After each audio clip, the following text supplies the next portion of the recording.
The escape pod tumbled through empty space like a dying leaf in winter wind. Inside, Princess Syria of the Draconian Empire lay curled against the cold metal wall. Her scales had lost their shine weeks ago. What was once brilliant crimson and gold now looked like old ashes. She could barely remember the color of her own wings. 73 days. That was how long she had been drifting out here in the darkness. 73 days since her brother Rothgar smiled at her and wished her well on her first diplomatic mission. 73 days since his sabotage left her floating in the void with nothing to eat. Dragons needed meat. Fresh meat. Lots of it. The kind that still had warmth and blood and life in it. Her people had ruled their corner of the galaxy for thousands of years, and in all that time, no dragon had ever learned to survive on processed food or nutrient paste. Their bodies simply refused it. Real food or nothing. That was the dragon way. Right now, Syria had nothing. Her stomach had stopped hurting around day 40. That was when she knew she was dying. The pain went away because her body was giving up. She was too weak to even feel hungry anymore. Sometimes she dreamed of the great hunts back home, of fresh kills brought to the palace tables, of meat so tender it melted on her tongue. Then she would wake up and remember where she was, alone, forgotten, betrayed. The pod distress beacon still blinked its weak signal into the void, but Syria had stopped believing anyone would find her.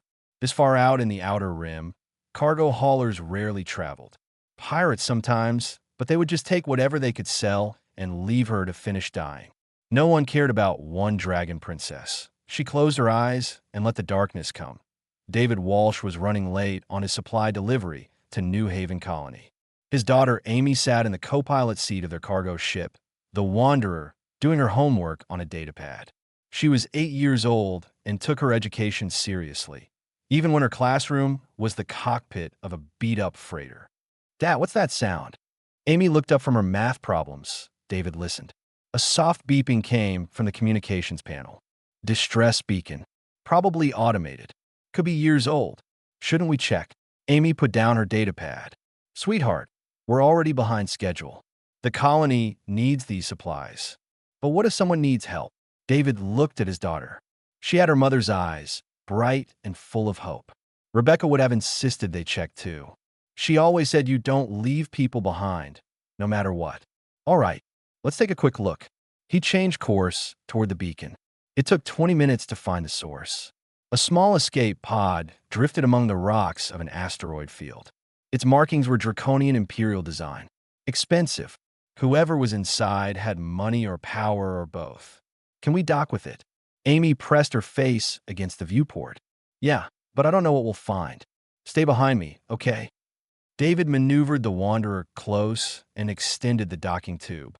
The pod's airlock still had power, which was a good sign. He opened the hatch and climbed inside with Amy right behind him despite his instructions. The smell hit him first. Stale air and something else.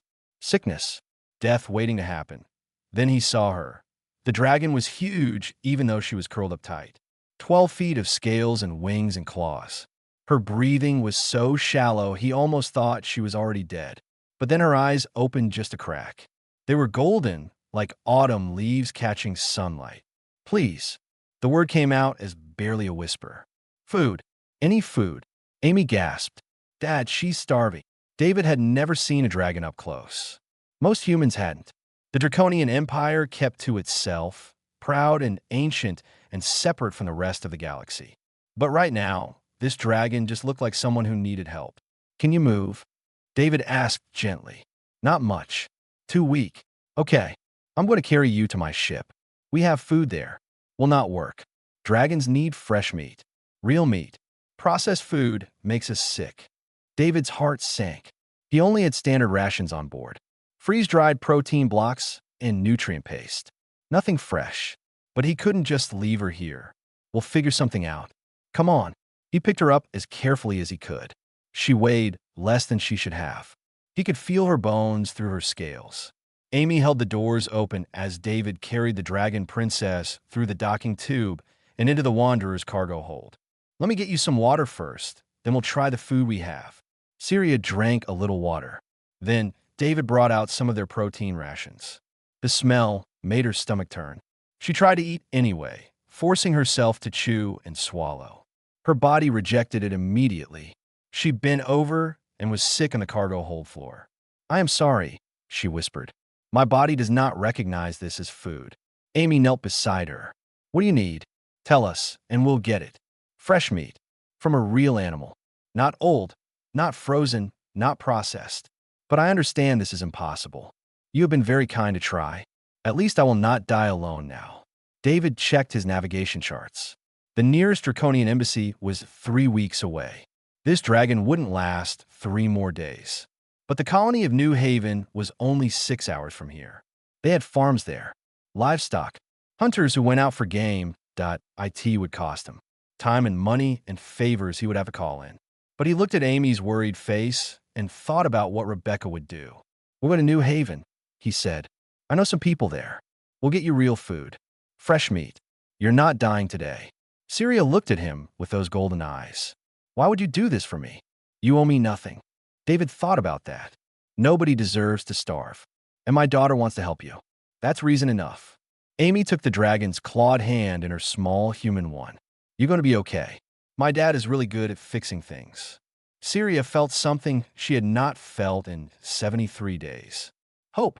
Just a tiny spark of it, but it was there. These humans, these strange small creatures from Earth, were going to try to save her life. Maybe kindness was not dead in the galaxy after all. David set course for New Haven and pushed the engines as hard as they would go. In the cargo hold, Amy sat with Syria and told her stories to keep her awake. The dragon princess listened to the human child's voice and held on to life for just a little longer. She had lost everything to her brother's betrayal. Her ship, her mission, her future. But maybe, just maybe, she was about to gain something she had never had before, a family that chose her not because of her royal blood, but because she was someone worth saving. New Haven colony spread across a green valley between 2 mountain ranges. 3,000 people lived here, mostly farmers and ranchers who had come to build a simple life far from crowded Earth. The Wanderer touched down on the landing pad at the edge of town just as the local sun was setting. David left Amy with Syria and went to find help. The dragon had slipped into unconsciousness again during the flight. Her breathing was getting weaker. Whatever David was going to do, he needed to do it fast. A doctor, Nina Ross, ran the colony's medical clinic. She was the only xenobiologist within 100 light years, which made her the closest thing to an expert on alien biology David could find. He knocked on her door until she answered, still wearing her sleeping robe. "David, what's wrong? Is Amy hurt?" "No, it's not Amy. I need your help with something unusual." 20 minutes later, Nina stood in the Wanderer's cargo hold staring at the unconscious dragon princess. She ran a medical scanner over Syria's body and frowned at the readings. "How long has she been without food?" She said 73 days. "That's impossible. Dragons should be dead after 60 days of starvation. Her body is literally shutting down. Look at these enzyme levels. Her digestive system is collapsing. Can you save her?" Nina looked up from her scanner. "Maybe, if we can get fresh meat into her immediately." "And I mean fresh, David. Raw if possible. Her system needs to recognize it as real food, or it won't process it at all." "How much meat are we talking about?" "For immediate survival, at least 50 pounds. To start recovery, a full-size cow per day for at least a week. Maybe more. Dragons are evolved to hunt megafauna, the big animals. Their metabolism is built for huge quantities of fresh protein." David did the math in his head. The colony's cattle were precious. Each cow could feed a family for months. What Nina was describing would cost more credits than he made in half a year of cargo runs. And he was already struggling to support Amy on his income. "I don't have that kind of money," he admitted. Nina put a hand on his shoulder. "Then we need to get creative. The colony has hunters, men and women who go into the forest for game. Maybe you could talk to them." David walked back through the quiet colony streets, thinking about his childhood in Montana. His father had taught him to hunt when he was 12 years old. They would spend days in the mountains tracking deer and elk. His father always said hunting was about respect. You take a life to sustain your own, and you honor that sacrifice by using everything the animal gives you. he found the hunter's lodge near the north edge of town. A man named Frank was cleaning his rifle on the porch. Frank had lived on New Haven since the colony was founded. He knew every trail in the mountains and every watering hole where the big game gathered. David explained the situation. Frank listened without interrupting, then set down his rifle. "You want to trade work for meat?" "That's a lot of work, David." "I know, but I can't let her die. My daughter is sitting with her right now.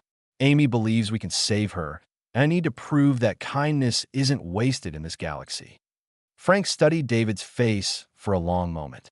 "Your wife Rebecca was the same way, always helping people even when it cost her.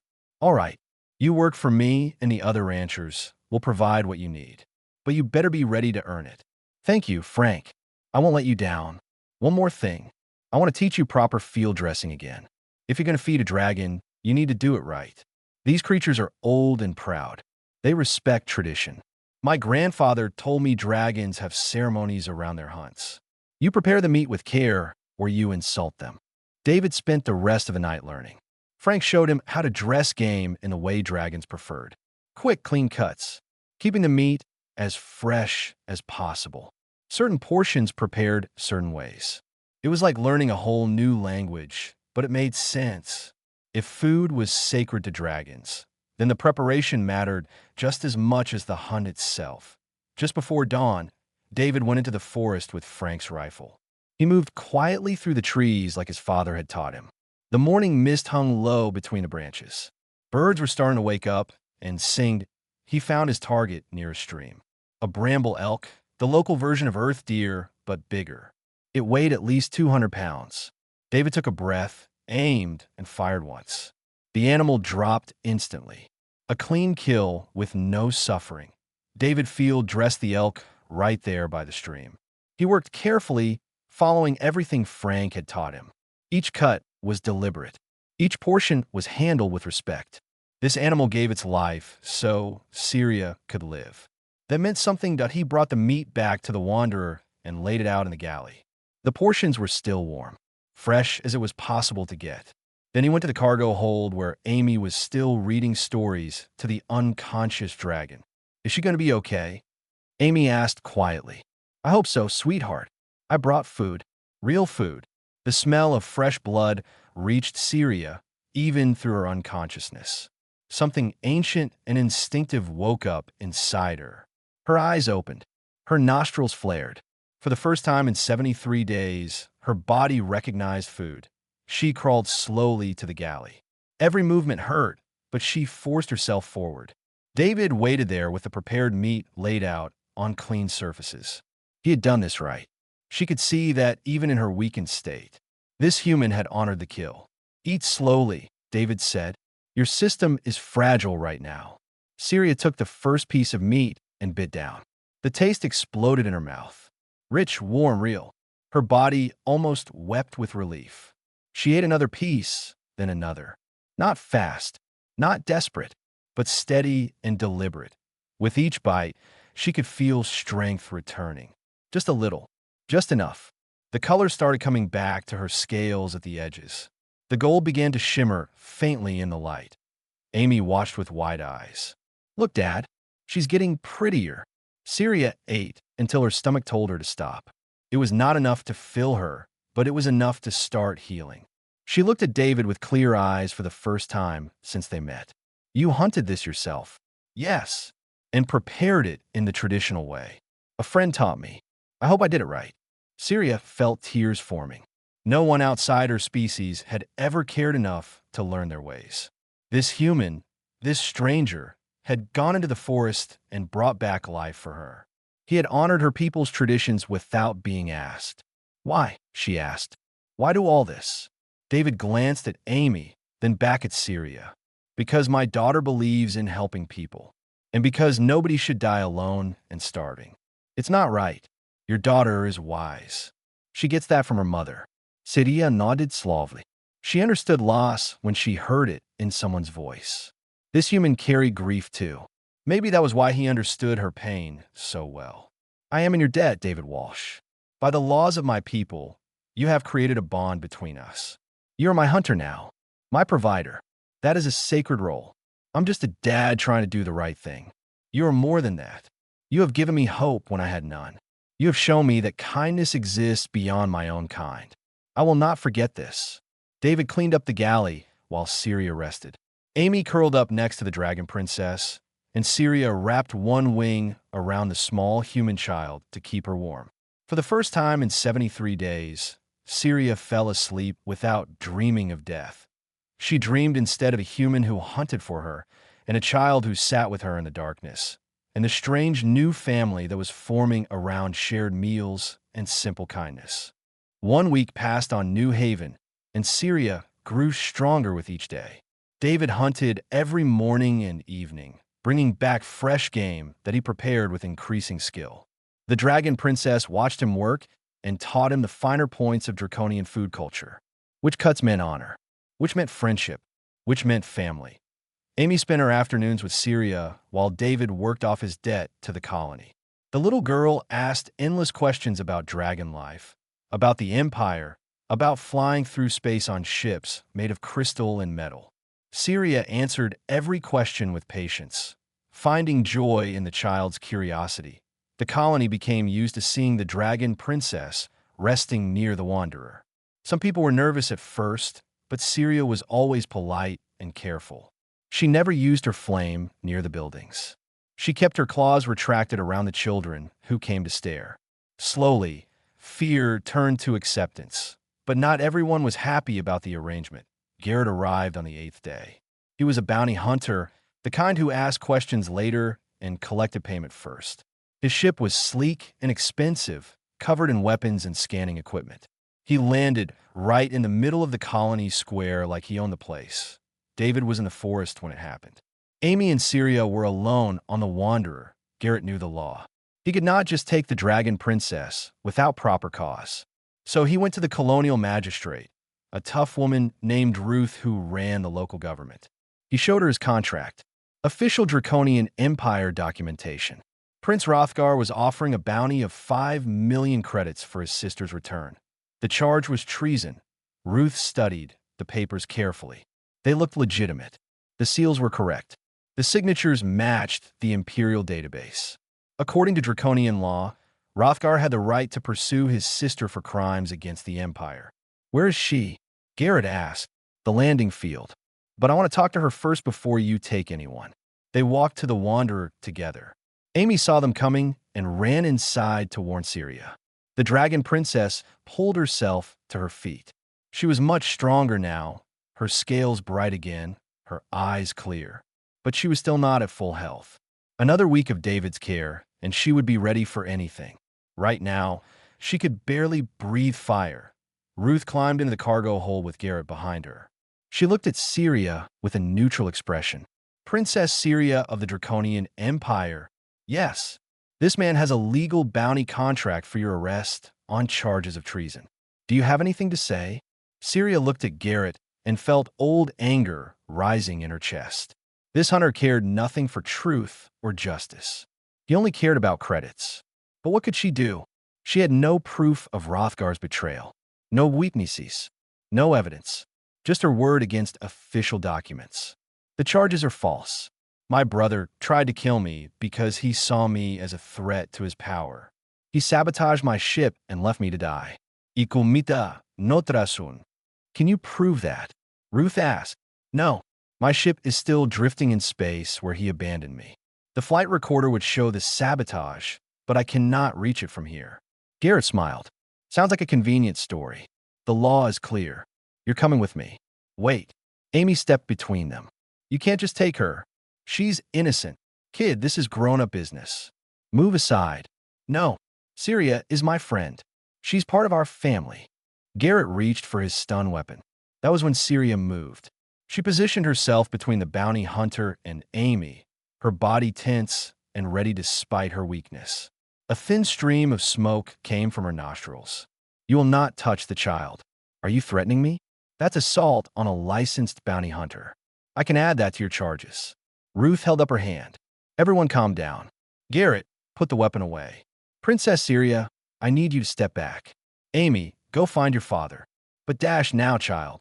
Amy ran out of the ship. She knew where David was hunting. She ran faster than she had ever run before. Ruth looked at Syria carefully. I believe you're telling the truth. But belief isn't enough. The law says I have to honor valid bounty contracts unless there's evidence of fraud. Do you have any evidence at all? Only my word as a member of the imperial family. That's not going to hold up against your brother's documentation. Syria felt despair creeping back. She had been so close to recovery, so close to finding a path forward, and now it was all falling apart. She would be dragged back to the Empire and executed as a traitor. David and Amy would be left wondering what happened to her. Then David burst into the cargo hold with Amy right behind him. He was breathing hard from running. His hands still had blood on them from field dressing his morning hunt. What's going on here? Ruth explained the situation. David listened, his face getting darker with each word. When she finished, he turned to Garrett. How much is the bounty? 5 million credits. Why? You planning to pay it off? Garrett laughed. No, I'm planning to buy time to prove she's innocent. Ruth looked interested. What do you have in mind? New Haven is a coalition colony, right? That means you have the authority to grant temporary sanctuary while evidence is gathered. I've read the Colonial Charter. It's in Section 7. Garrett's smile disappeared. That's meant for political refugees, not wanted criminals. She's a political refugee. Her own brother tried to murder her for political reasons. That fits the definition exactly. Ruth pulled up the Colonial Charter on her datapad and read through Section 7. Her eyebrows went up. He's right. I can grant 30 days of sanctuary while an investigation is conducted. But Garrett, you need to leave the colony during that time. No harassment of the princess. This is ridiculous. I have legal documentation, and I have legal authority on this colony. You have your answer. Come back in 30 days. Garrett pointed at David. This isn't over. When I come back, I'm taking the dragon. And if you interfere, I'll have you arrested too. He stormed out of the ship. A few minutes later, his vessel lifted off and disappeared into the sky. Syria looked at David with amazement. You saved me again. How did you know about that law? I didn't. I was guessing. But I used to work in the asteroid belts doing mining contracts. You learn to read the fine print when your life depends on it. Ruth smiled. Well, it was a good guess. You have 30 days. I suggest you use them wisely. Find that flight recorder if you can. Get proof of the sabotage. Otherwise, I'll have to honor the bounty next time Garrett shows up. After Ruth left, the three of them sat together in the cargo hold. Syria felt shaken. She had come so close to losing everything again. Amy hugged her neck. We won't let them take you. Right, Dad? Right? We're going to find that ship and get the proof. But first, we need a plan. Syria shook her head. David, you have done enough. This is too dangerous. If you help me further, you risk everything. Your ship, your livelihood, Amy's future. Stop. David looked her in the eyes. Your family now. I don't care what some legal document says. You protected my daughter from that bounty hunter, even though you're still weak. You could have surrendered to avoid trouble, but you put yourself between Amy and danger. That means something. Among my people, that is what family does. Same with humans. So we're doing this together. Amy grinned. All for one and one for all. That's from a book I read. Syria felt warmth spreading through her chest. Not from fire, but from something else. Something she had never experienced in the cold political world of the imperial court. These humans had chosen her. Not because she was a princess. Not because of what she could do for them. But because they cared about her as a person. Thank you, she whispered. Both of you. I do not deserve such loyalty. Everyone deserves someone in their corner, David said. Now, let's figure out how to find your ship and clear your name. We got 30 days. He started making plans while Amy brought Syria her evening meal. David had prepared it perfectly as always. Fresh, warm, full of life. As Syria ate, she listened to David and Amy discuss routes and fuel calculations and supplies they would need. Her brother Rothgar had tried to destroy her. He had taken everything she had and thrown her away like trash. But in losing everything, she had found something better. She had found a family who fought for her not because they had to, but because they wanted to. And that was worth more than any throne could ever be. The Wanderer left New Haven on the 28th day of Sanctuary. David had used the time well. trading his services to the colony for ship upgrades and supplies. The hunters had given them preserved game for Syria.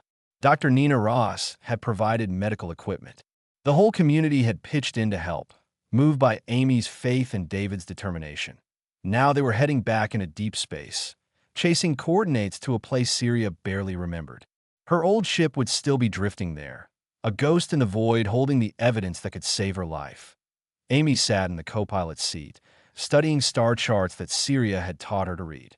The Dragon Princess was curled in the cargo hold, stronger now, but still recovering.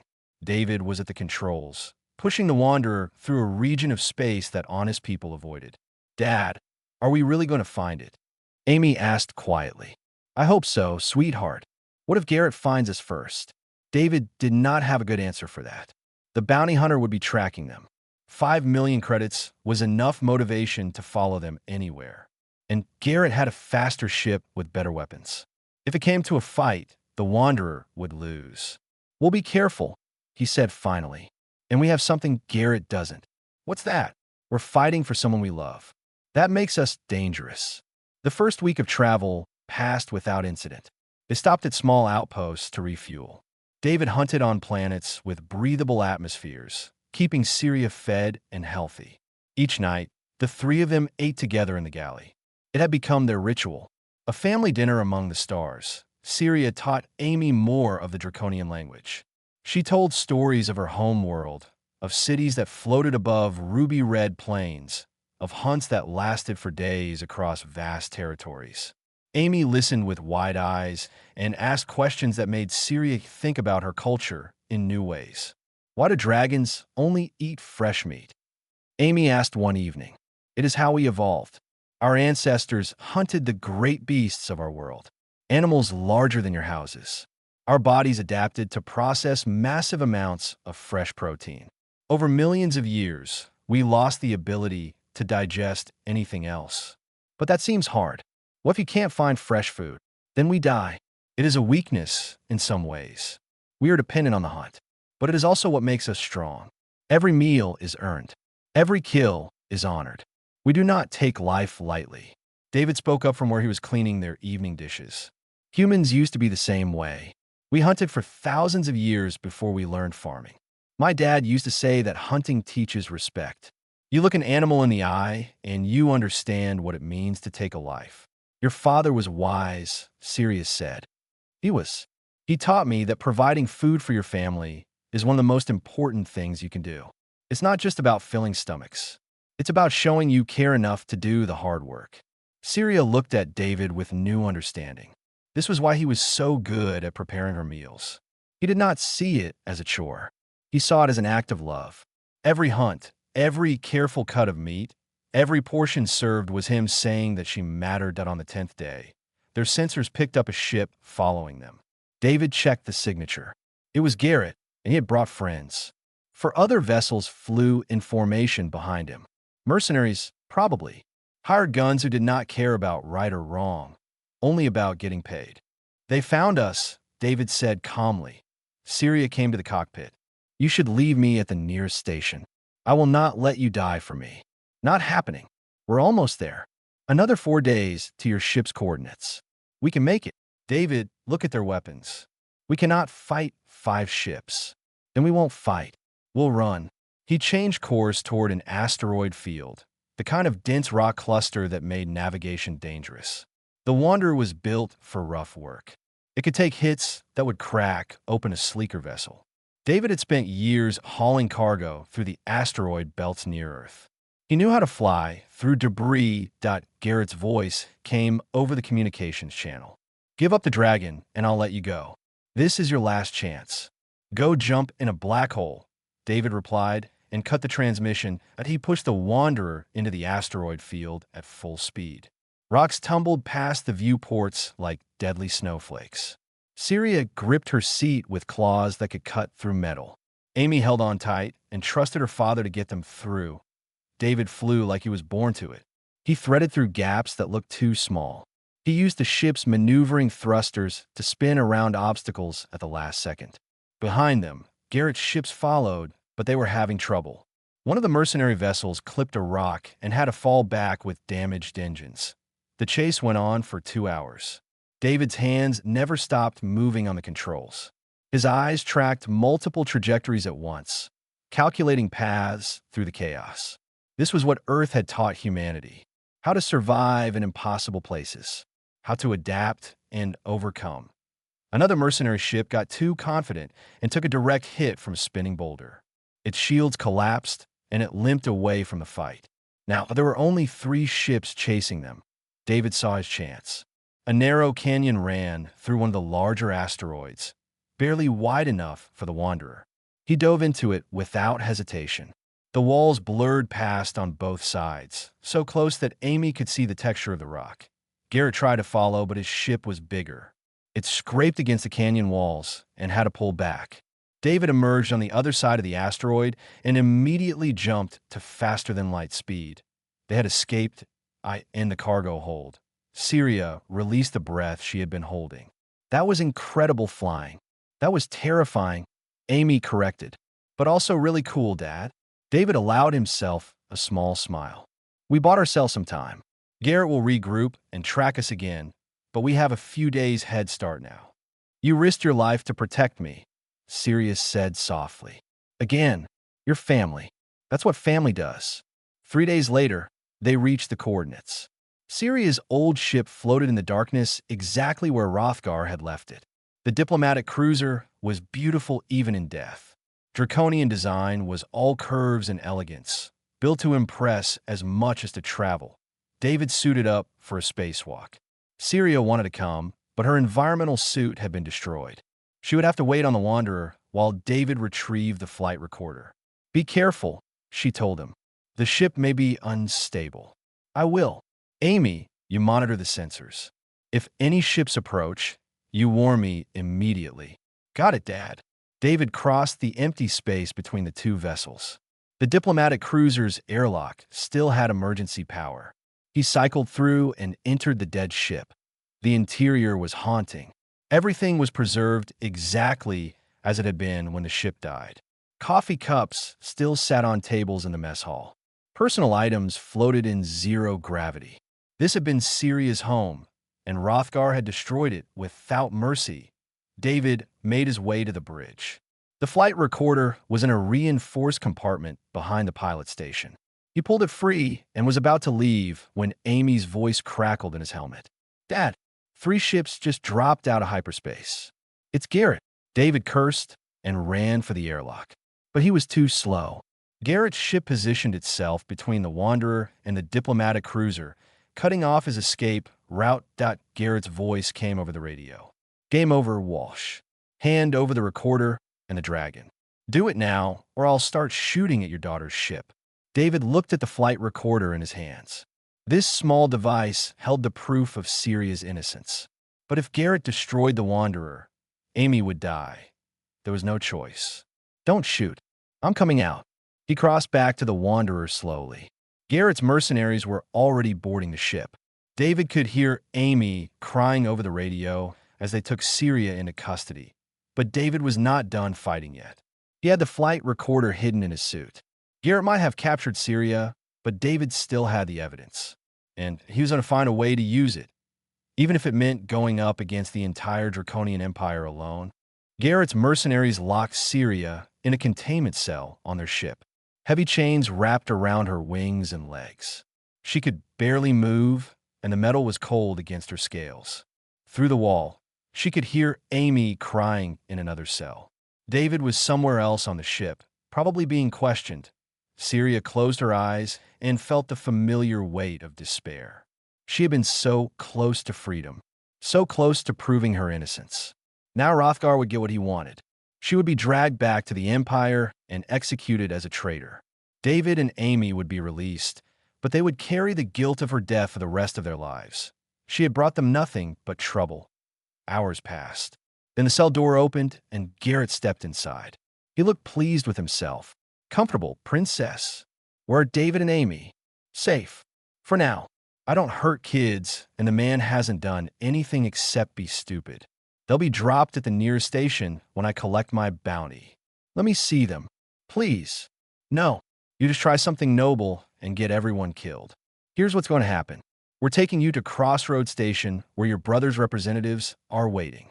They'll verify your identity and transfer the credits. Then you're their problem. Garrett, listen to me. My brother tried to murder me. The flight recorder proves it. David found it on my ship. I don't care. Politics are above my pay grade. I catch bounties, I get paid, I move on. Whatever happens after that is not my concern. He left and locked the door behind him. Syria slumped against the wall. She had no moves left, no plans, no hope, but she had forgotten about human stubbornness. David sat in his own cell, working on the lock with a piece of wire he had hidden in his boot. He had learned lock-picking during his mining days. Asteroid stations had cheap locks and workers who sometimes got locked out of their own quarters. It was a useful skill. The lock clicked open after 20 minutes of careful work. David slipped into the corridor and moved quietly toward where he had heard Amy's voice earlier. He found her cell and picked that lock too. Amy threw her arms around him. Dad, I thought they were going to kill us. Shh, quiet. We're getting out of here.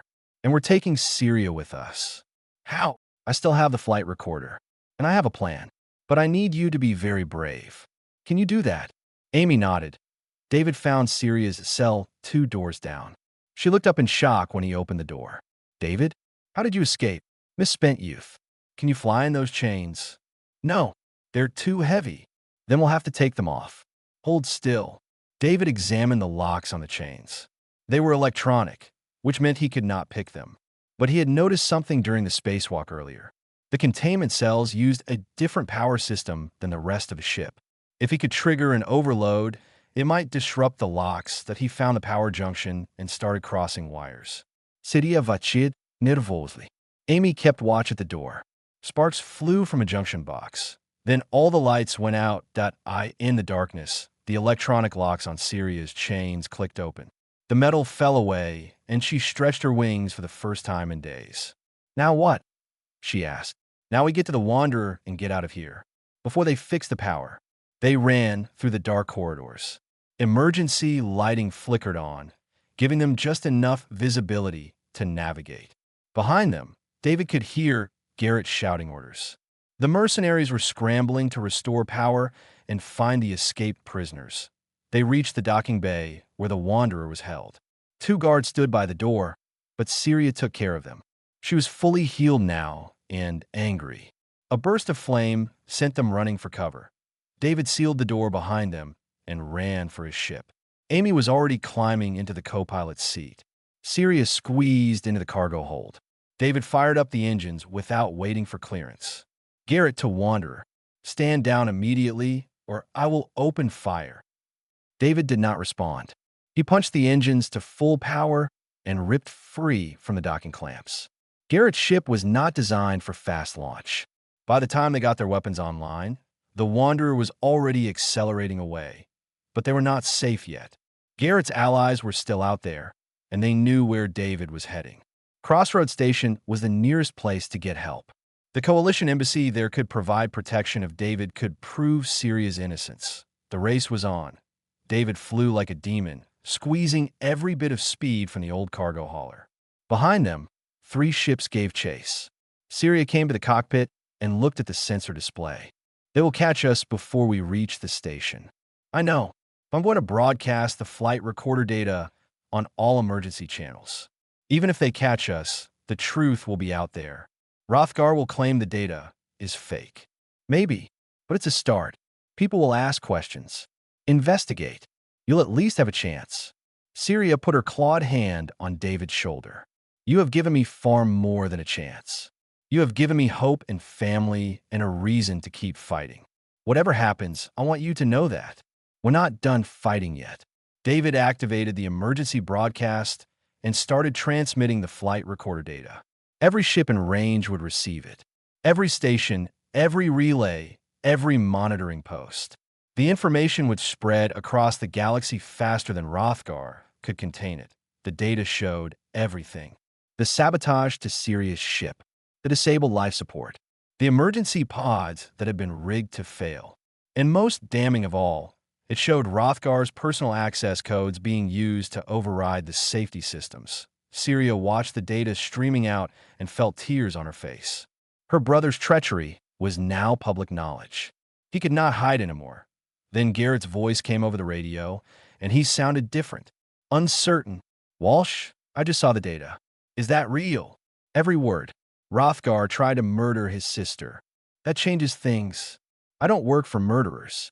I have standards. Since when? Since I saw that a princess was left to starve in an escape pod by her own blood. That's not politics. That's evil. I'm breaking off pursuit." One by one, the other mercenary ships did the same. They had signed up to catch a traitor, not to help cover up attempted murder. Honor among thieves was still honor. David allowed himself to breathe. They had a clear path to Crossroads Station now. The truth was spreading, and Syria had a real chance at justice. 4 hours later, the Wanderer docked at Crossroads Station. Coalition security was waiting for them, along with diplomats and news reporters. The flight recorder data had caused a sensation. Everyone wanted to hear Syria's story. Ambassador Park, the human diplomat in charge of the station, met them at the airlock. She looked at David and Amy with respect. "You've started quite a situation, Mr. Walsh. The Draconian Empire is demanding we ignore the data and return Princess Syria immediately. But the Coalition Council is demanding an investigation." "What happens now?" David asked. "Now we prove that the data is authentic. If we can verify it came from the original ship, Rothgar will face charges. Syria will be cleared. But we need time, and the Empire is putting a lot of pressure on us." Syria stepped forward. "I will cooperate fully with any investigation. I only ask that David and Amy be protected. They risked everything to help me. They're heroes," Ambassador Park said simply. "The whole galaxy is watching what they did. A single father and his daughter standing up to an empire for what's right. That kind of story inspires people." She smiled at Amy, especially the part where an 8-year-old girl insisted on saving a dragon princess. That's all over the news feeds. Amy blushed. "I just wanted to help. And you did. You all did. Now, let's finish what you started." The investigation took 3 weeks. Scientists verified the flight recorder data. Experts confirmed it had not been tampered with. Witnesses came forward with information about Rothgar's political ambitions. The evidence piled up until even the Empire could not deny it. Rothgar was recalled to the homeworld to face trial. The charges against Syria were dropped, and the Emperor himself sent a formal apology along with an invitation for Syria to return home with full honors restored. Syria stood in her temporary quarters on Crossroads Station and looked at the formal invitation from her father. The Emperor wanted her to come home. Her name was cleared. Her position was restored. Everything she had lost was being handed back to her. But returning to the Empire meant leaving David and Amy behind. She had spent the last 3 weeks living near them on the station. David still hunted for her when he could. Those station regulations made it difficult.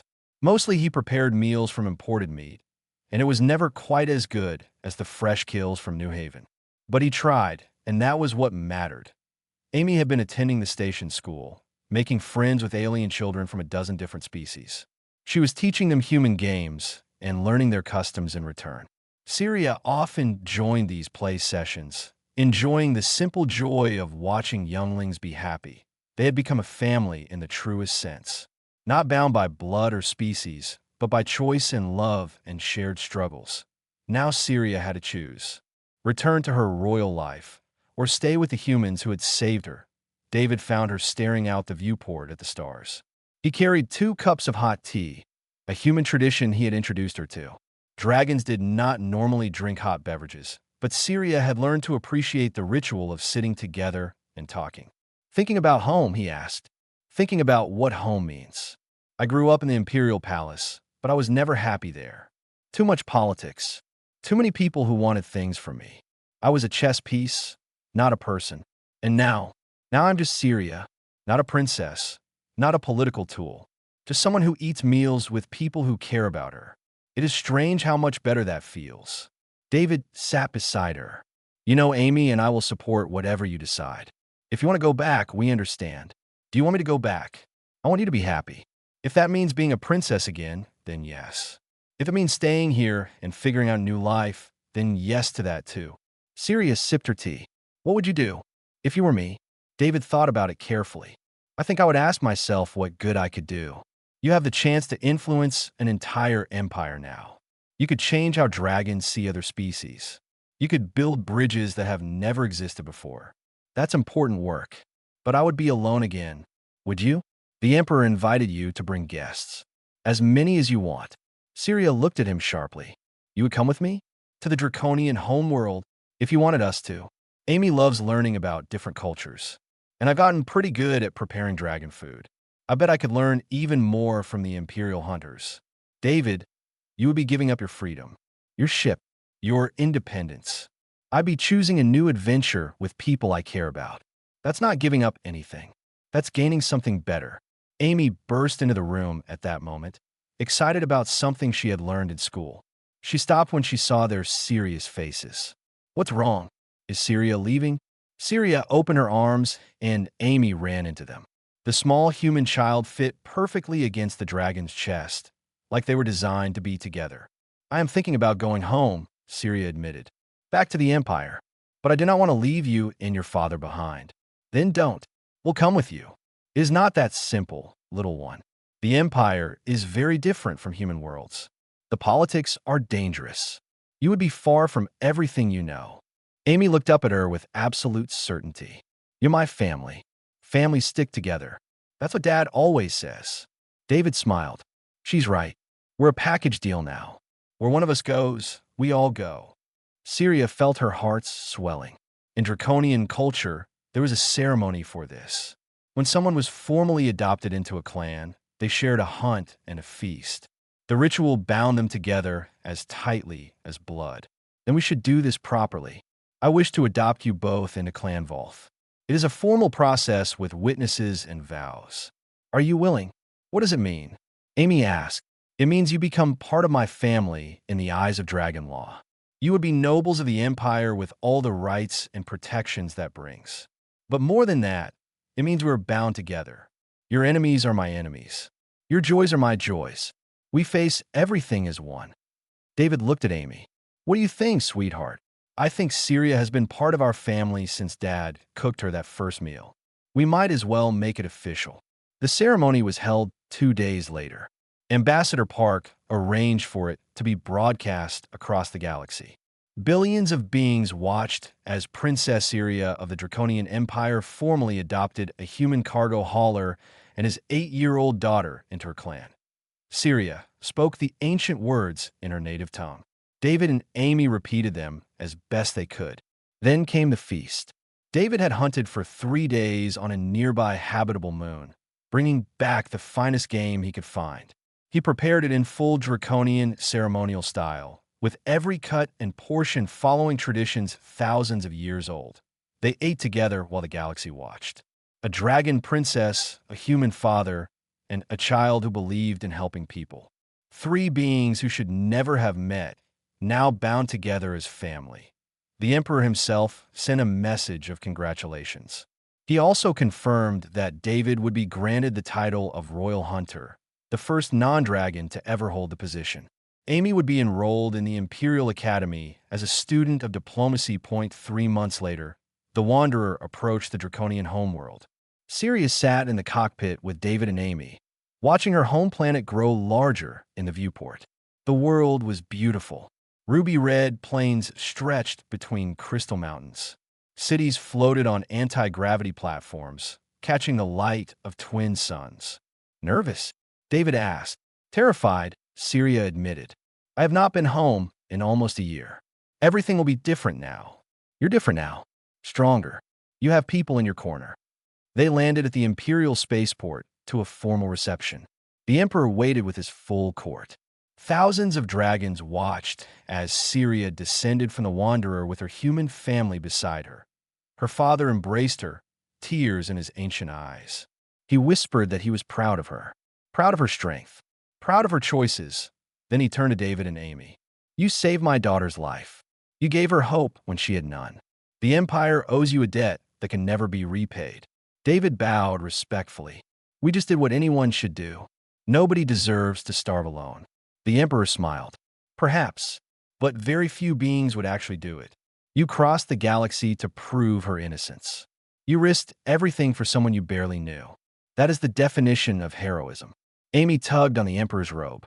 He looked down at the tiny human child with surprise. Yes, young one. Can I ask you something? Of course. Do you have any good hunting grounds? My dad needs to practice. He wants to learn more about dragon cooking traditions. The entire court laughed. The Emperor patted Amy's head gently with one massive claw. We have the finest hunting preserves in the galaxy. Your father will have access to all of them. I am curious to see what a human can do with our traditional recipes. Life in the Imperial Palace was strange at first. David and Amy had quarters next to Syria's in the royal wing. David spent his days learning from the Imperial hunters, mastering techniques that had been perfected over millennia. Amy attended classes with young dragons, teaching them about human culture while learning about theirs, and every evening, the three of them ate together. Sometimes it was just them. Sometimes the Emperor joined them. Sometimes other nobles came to witness the unusual family and their shared meals. Syria took her place on the diplomatic council and began pushing for closer ties with human worlds. She argued that humans had qualities dragons needed to learn: compassion across species lines, stubborn determination in the face of impossible odds, the ability to see people as individuals rather than categories. Some dragons disagreed, but they could not argue with the example sitting right in front of them. A human who had saved a princess when he had every reason to ignore her distress call. A child who insisted on kindness when the adults around her had given up. Slowly, things began to change. Trade agreements were signed with human colonies. Cultural exchange programs started. Dragons began to see humans not as weak creatures from a dangerous world, but as potential allies and friends. And at the center of it all was a family that should never have existed. A dragon princess, a human single father, and his daughter. Proof that the most powerful force in the galaxy was not weapons or money or ancient bloodlines. It was the simple act of cooking a meal for someone who was starving and choosing to care when you had every reason to walk away. That on the one-year anniversary of their first meeting, David prepared a special feast. He had become legendary in the Imperial kitchens for his fusion cooking, blending human and dragon traditions into something new and beautiful. The Emperor declared a holiday, the Day of Found Families. Syria, David, and Amy sat in the palace gardens under the light of twin moons. They ate and talked and laughed. They remembered the escape pod drifting in darkness, the first hunt on New Haven, the desperate race across the galaxy, all the moments that had brought them here. Do you ever regret it? Syria asked David, answering my distress call.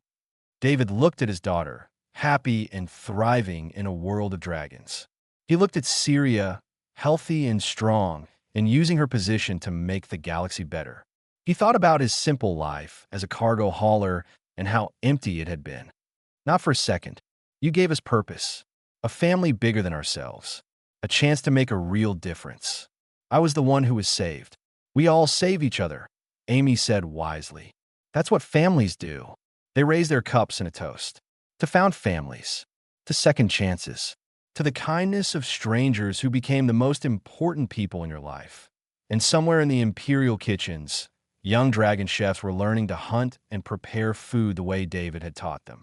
With respect, with care, with the understanding that every meal was a gift and every person who sat at your table was someone worth fighting for. The galaxy watched and learned. And slowly, one meal at a time, the universe became a kinder place.